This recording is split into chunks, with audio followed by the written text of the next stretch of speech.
Vos market movers, Antoine, avec le titre de Renault, Oui. de Renault qui, comme l'ensemble du secteur automobile, a été pénalisé hier à cause de leur caractère cyclique dans un environnement macroéconomique morose. Du coup, par la force des choses, Renault qui a du mal à suivre, hein, qui fluctue, qui a du mal à prendre le train de la hausse. Est-ce que ça va se poursuivre selon vous, Antoine? Alors effectivement, le secteur automobile, c'est un secteur cyclique par excellence. Et on est, en général l'indice CAC, les indices baissent, on a un secteur qui suit.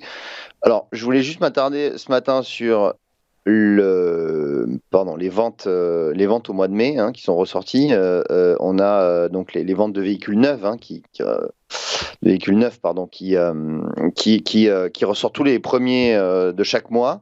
On voit que les immatriculations de voitures neuves en France ont augmenté de 14,8% au mois de mai, donc ce qui est très bon.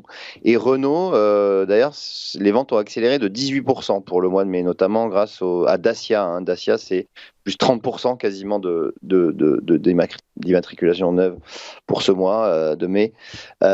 Donc c'est plutôt quand même des bons chiffres pour Renault. Alors, est-ce que ça explique la hausse de ce matin?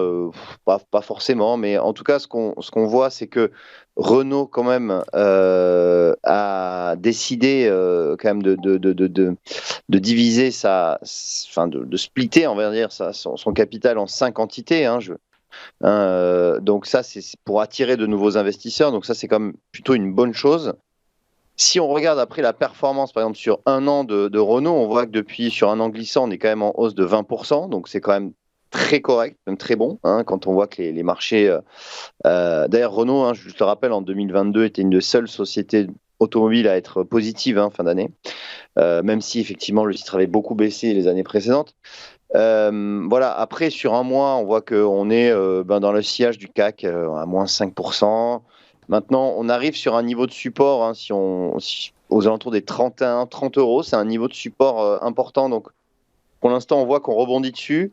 Voilà, on va voir un petit peu, on va attendre d'en savoir un petit peu plus sur les chiffres macro en juin, savoir si on est vraiment dans un ralentissement économique marqué, ce qui pour l'instant n'est pas le cas, hein. Tout le monde s'inquiète de la récession, mais on n'est pas du tout en récession ni en France ni aux États-Unis. Certes, en Allemagne, on y est, mais par exemple, le PIB de la France est ressenti à plus 0,8%, hein, sur le premier trimestre.